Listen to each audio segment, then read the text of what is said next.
좀 할게요. 어쨌건 지금 어떻게 되는지 모르겠어요. 지금 현재 국회가 열리고 있는 상태여서 공수처가 어느 시점에서 지금 법안이 이제 상정이 되는지는 모르겠어요.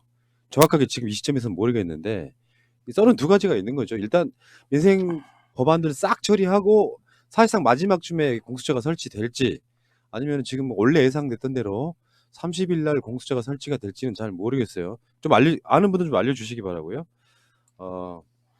어쨌건 되기는 되는 거 아니에요. 근데 공수처에 관련해서 검찰은 자신들의 수사권 등을 지키기 위해서 여기는 공수처만 있는 건 아니고 검경 수사권 조정에 관련된 법도 있는데 공수처를 설치한다든지 검경 수사권을 조정한다든지 하는 문제는 문무일 같은 경우도 대개 다 수용을 했던 시절이고 정권 초창기였었고 좀 국민 여론이 이제 정권이 한 중반기 지나면서 조금 약해진다 싶으면 그때 대드는 게 지금까지 검찰이 루틴 같은 거였어요. 공수처가 설치되는 상황이 오면 윤석열은 이따 어떻게 반응할까요? 그럼? 어렵다. 아니, 그러니까 윤석열이 그러니까 좀 정확히 말하면 문무일이 약간 좀 어그로 끌려고 할 때 제가 했던 말을 다시 꺼내서 말씀드리면은 검찰은요 예를 들어서 의견을 낼 수는 있다고 생각해요. 근데 사실은 그런 그따위 공무원들은 있잖아요. 법이 바뀌는 것에 있어서 나는 의견을 내면 안 된다고 생각해.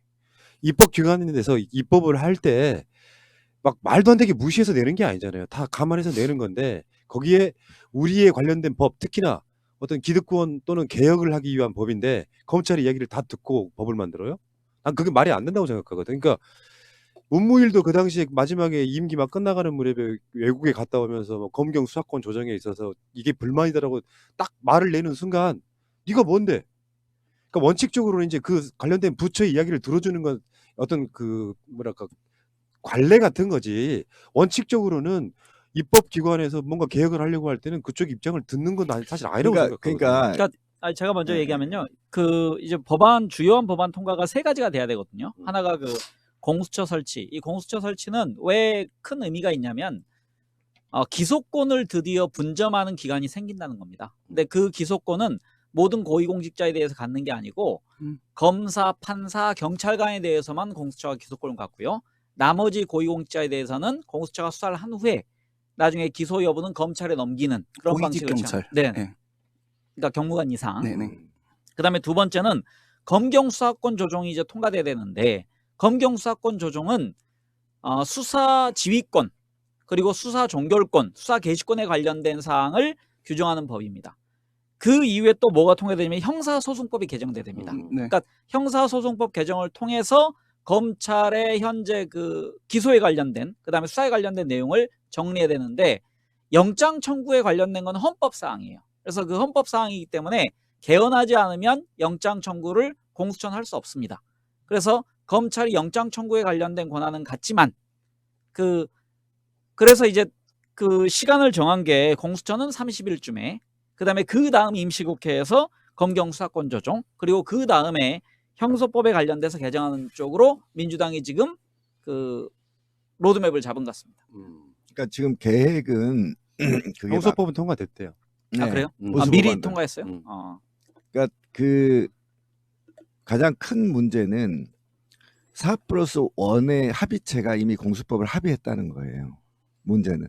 그리고 절차는 사람들이 국회의원들이 가득 차서 있는 상태에서 자기와 관련된 각종 법안들을 민생 법안을 처리하다가 중간에 이제 발의를 하게 되는 거예요. 그게 다 요령이거든요.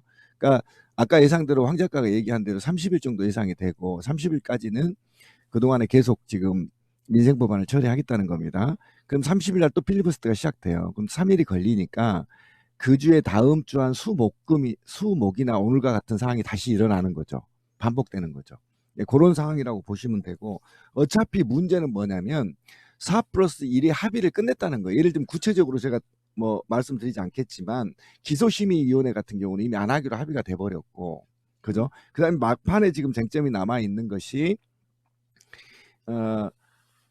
수사지휘권 수사지휘권 관련해서도 통보조항. 네, 통보조항만 지금 남아있는데 그것도 거의 합의가 내적으로 됐다고 해요. 그러니까 이의가 없어요. 그렇기 때문에 임시국회를 열었기 때문에 이제는 이제 처리하는 건데 어떻게 어떠한 시기에 적절하게 남은 99건 마이너스 16건이었잖아요. 오늘 이전에. 그러니까 요 건과 어떻게 맞물려서 처리할 거냐의 문제는 의장만 알죠. 기술적으로.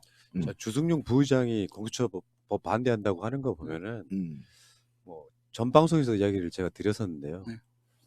검찰이 국회의원들 현역 국회의원들 뒤를 캐고 있다는 이야기를 유심히 사장했어. 거기에 뭔가 좀 걸려 있는 사람이 아닐까 싶을 정도예요.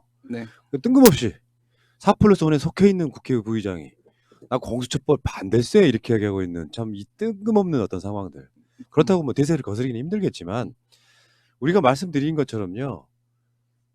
선거제도 그렇고 공수처 또는 검경 수사권 조정도 역사상 유례가 없는 법을 만드는 거잖아요.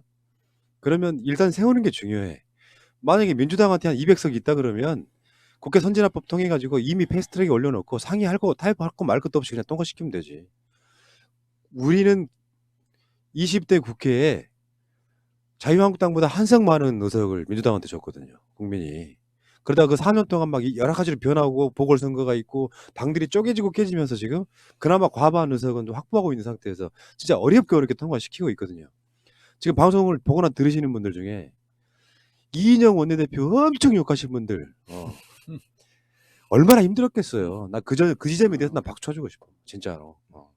자, 어쨌건 공수처라는 것은 생기는 것은 불변하고 민주당의 당면한 목표는 선거제가 아니고 자신들의 손해를 감수하면서까지 공수처를 세움으로써 문재인 정부의 가장 큰 업적이 될 가능성이 높아요. 공수처가 만들어진다는 것 자체가. 국회를 통과되는 거지만 문재인 정부의 역사가 지나고 난 뒤에 문재인 정부에서 공수처가 만들어졌다. 이게 굉장히 중요한 거거든요. 공수처가 설치되고 나서 설치되는 날 저는 지금 특수부 일부 정치검찰하고 윤석열은 저는 옷을 벗어야 된다고 봅니다. 그것이 나도 순리라고 봅니다. 그러니까 지금 너무 빠르다고 한다면 그게 반응이에요. 저는 네. 공수처가 설치되는 네. 순간 네. 가장 큰 문제는 지금 평검사들도 지금 부글부글 끓고 있다는 겁니다. 일부 정치검찰 때문에 검찰 전체가 지금 국민들로부터 완전히 해체 수준까지 지금 요구를 받고 있어서 그렇지 않고 정말 밤이면 밤마다 그 범죄와의 전쟁을 벌이고 있는 정말 열심히 일하는 90%의 검찰들을 다 욕먹히는 거잖아요. 그러니까 이런 측면에서 봤을 때 지금 소수의 정치 검찰들 수뇌부들의 대검을 잘못 중심으로 판단으로 해서. 네. 대검을 중심으로 해서 저는 옷을 전체로 벗어야 된다. 이제 이문정 검사가 또 우리의 유일한 검사의 희망 희망이죠. 아니겠습니까? 독소조항 막 논란이 있으니까 공수처에다가 범죄를 통보해 주는 건 당연한 건데 왜 그러냐? 그러니까 자신들의 그러니까 이거잖아요. 검찰이 그걸 반대한다면 검찰도 지금 약간 뒷말이 나오고 있고 자한당도 마찬가지지만 어떤 상황을 지들끼리 덮어버리겠다는 거잖아요. 내가 어떤 특정한 공직자에 대해서 범죄를 인지했는데 우리끼리 덮어버리겠다는 그 대표의 울산 사건이야 그게. 맞아요. 김기현에 대한 거. 아니, 그리고 이제 이게 뭐가 문제냐면 저는 이게 왜 논쟁이 되는지 나는 이해가 안 가요. 여러분들이 범죄 행위를 봤어. 신고 안 하면 죄가 걸려요. 죄 걸려요. 죄 안 되는 거 아닙니다. 범죄를 봤을 때 신고해야 됩니다. 그게 의무예요. 안 하면 근데 검찰은 자기들은 범죄 행위를 공수처가 규정하고 있는 7,500명 정도의 고위공무원들이 비사실을 인지했어. 또는 정보를 받았어. 그럼 당연히 수사기관에 통보를 해야 되는 거죠. 근데 그걸 안 했다는 게 말이 안 되는 시스템입니다. 거지. 이거는 행정부 내에서 그렇지. 업무 공유 시스템이고 정보 공유하는 것이기 때문에 이걸 거부한다는 것 자체가 예. 자기들이 행정부 소속이 아니라고 지금 자꾸 선민의식에 빠져 있는 거고요. 만약 이런 걸 안 해버리게 되면 공수처를 만들어봐야 결국은 검찰 뭐 하부에 있는 수사 대행기관 이런 식으로 생각을 하려고 예. 하는 느낌이 들어요. 근데 지금 제가 봤을 때는요. 검찰이 엄청 불안할 거예요. 그러니까 우리는 지금 검찰 자체를 권력 있는 놈들로 보니까 뭔가 거학처럼 보이는데 심리적으로 들어가 보면 뭐가 보이냐면은 추미애 장관 청문회가 30일 날 있어요. 그냥 임명이 확실시 돼요. 근데 추미애라고 하는 캐릭터는 검찰 개혁을 위해 들어가는 거야. 조국 장관 표현에 의하면 나보다 더 센 사람 온다. 그 센 사람이라. 국회에서는 공수처가 통과되는 상황이에요. 그러니까 내가 늘 주장해왔던 검찰은 기소하는 공무원으로 전락시켜야 된다는 게 내 생각이니까. 맞죠. 그럼 검찰 입장에서는 엄청 불안할 수밖에 없는 거지. 요게 이제 자신들이 힘이 빠지기 시작하면요. 현직 살아있을 때 검사로서의 권력을 부리는 것이 중요한 게 아니라 밖에 이제 변호사로 나갔을 때 자기 먹거리들이 훨씬 줄어드는 측면이 또 있거든.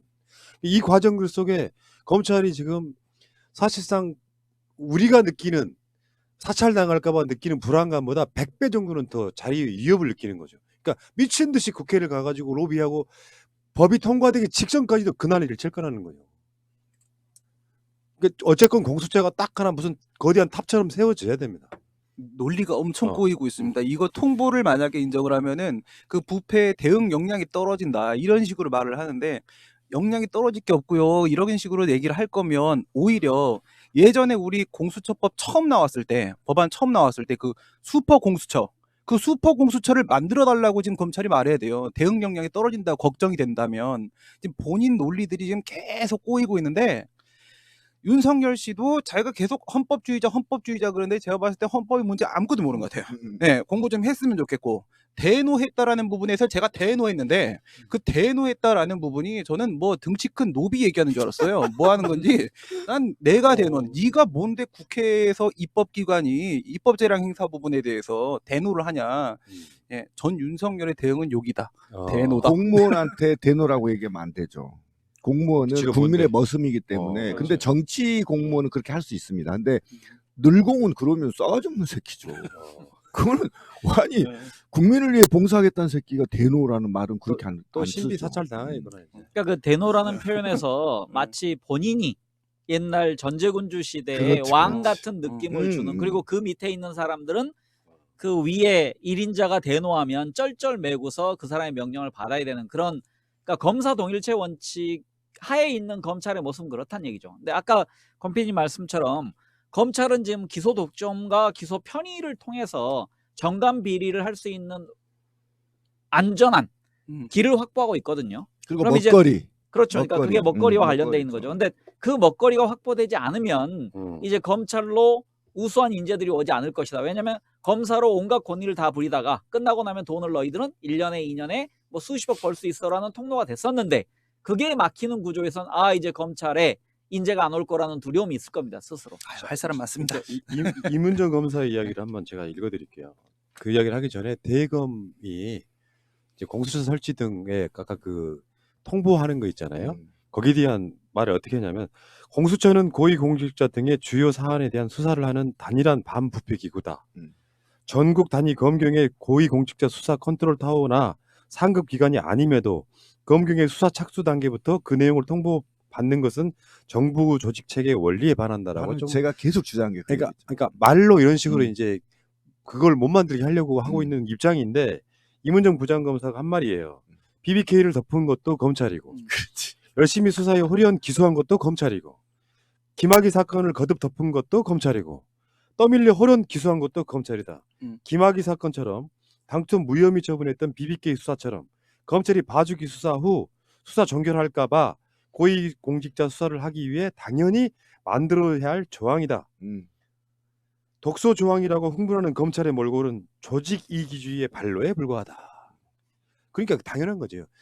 그러니까 김기현 사건이 그거라니까. 울산의 김기현 사건이 지들끼리 덮어버려. 그래놓고 나중에 와서 뭐 청와대가 그거를 무슨 하명 수사했다고 뒤집어 씌우잖아요. 그러니까 이미 공수처가 그게 통보가 돼 있었다면 나중에 이런 사건이 문제가 됐을 때 니들 그거 어떻게 했니?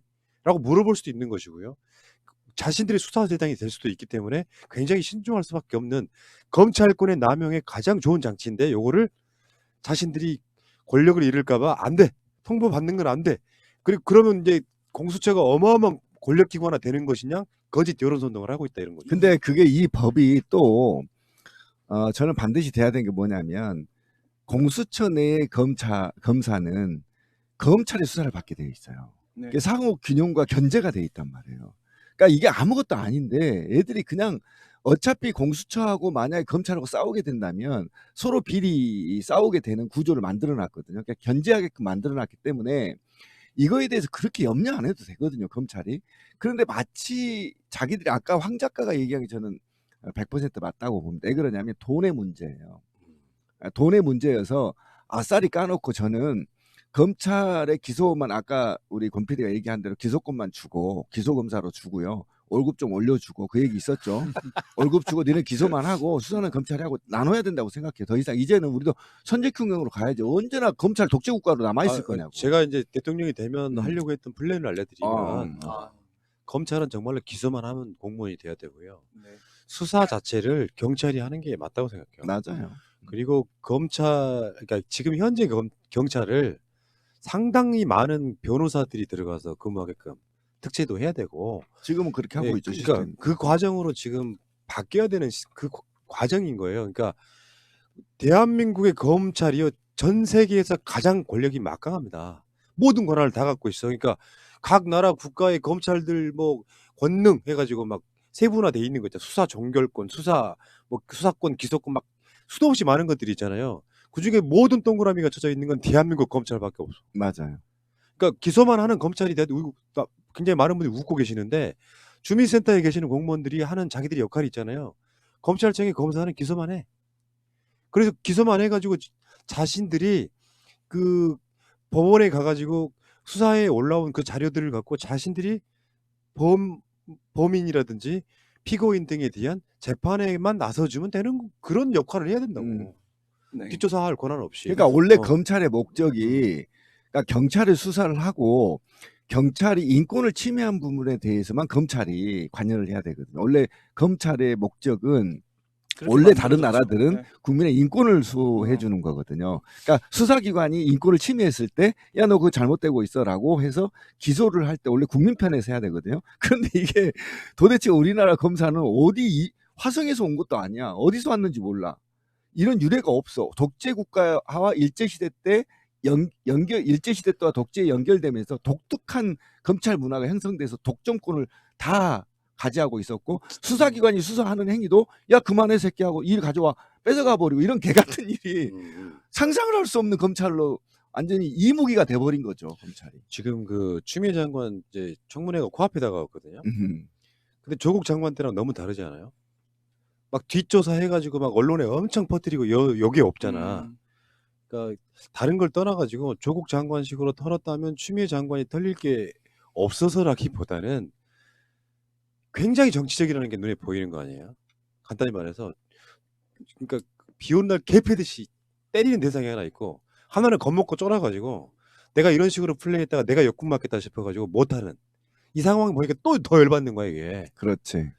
쉽게 표현해 조국은 만만하고 추미애는 무섭고 이 상태에 윤석열이가 있는 거야. 잘 봤어요. 이런 걸 정치 검사라고 하는 거예요. 그러니까 그러니까 저는 그게 정치인의 위력이라고 생각합니다. 그러니까 대통령이 어쩔 수 없이 국무총리도 그리고 법무부 장관도 최후의 카드로는 국회의원을 역임했던 사람을 보낼 수밖에 없는 이유는 일단 청문회 통과가 쉽기도 하고 정치력이라는 것이 모든 행정력을 압도하는 능력을 가지고 있기 때문에 그러니까 저는 초선들이 너무 욕심내지 말아라. 그래서 초선, 재선, 3선이라는 과정을 통해서 지도자가 돼야 되는데 그 과정을 거친 사람은 관료에게 휘둘리지 않습니다. 하지만 초선쯤 되면 뭐 관료들에게 휘둘리고 뭐 이렇게 국가를 보는 눈도 없고 그래서 대통령이 그 추미애 장관을 낙점한 이유는 흔들리지 않을 사람 그리고 강력한 계획을 추진할 의지가 있는 사람으로 봤기 때문에 그 이번에는 확실하게 검찰을 통제할 수 있을 거라 생각합니다. 저는 이제 약간 거기에 더해서 대한민국 검찰이 추미애 정도는 죽일 수 있어요. 근데 왜 안 하는지 아세요? 만약에 지금 조국 장관 잣대를 추미애 장관 후보한테 들이대면요. 검찰청 불납니다. 지금 그대로 못 둬요 국민이. 투트랙으로 가잖아요. 예, 그러니까 양쪽을. 그렇죠. 그러니까 더 이상 그러니까 검찰이 마지막 카운터 펀치를 날렸단 말이야. 카운터 펀치를 날렸는데 그게 안 넘어가 버렸다고 조국이. 그러면 자기들이 일사불란하게 후퇴를 해야 되거든요. 국민한테 사과하고. 그렇지. 근데 여기다가 다시 추미애를 죽인다고? 그러면 제가 볼 때는 검찰은 더 이상 이제 한국 사회에서는 존재할 수가 없는 상태고 아마 봉기가 일어날 거야. 그래서 못 하는 겁니다. 그렇죠. 네, 못 해요, 그러니까 이제. 이게 너무 심하니까 네, 국민들이 심해서. 갑자기 검찰청 앞에 200~300만이 모였던 거 그럼. 아니야. 너무 심하면 그렇게 된다고. 그러면 그냥 구속을 안 시킨다는 조건 하에서 똑같은 방식으로 윤석열 잣대를 조국 잣대를 윤석열한테 들이대면 저는 윤석열은 징역 20년을 살아야 된다고 생각합니다. 계속 솔직히 으름장만 놓고 있는 네, 겁니다. 네, 네, 나중에 추미애도 또 똑같이 수사받을 거 아니냐 이런 식으로 으름장만 놓는데 결국은 행동으로 나가지 못합니다. 얘들은. 알겠습니다. 자, 어쨌건 공수처가 이제 곧 우리 코앞에 와 있습니다. 공수처 법이 통과되면 우리 방송 중에 통과된다고 하면요. 방송 중에 음주 방송하겠습니다. 맺혀 있는 한 때문에 그래. 내가. 폭탄주 3장씩 돌리자. 그렇지, 그렇지. 대포로. 그러니까 이번 약속. 임시국회 상정은 해야 되는 거죠. 그렇죠. 상정은 하고 필리버스터 하고 나면 그 다음 다시 임시국회를 열어서 이제 표결하는 그런 지금 과정을 문자로 거쳐야 하긴 했는데 30일 날 상정한대. 예. 예상대로군요. 예상대로 한다.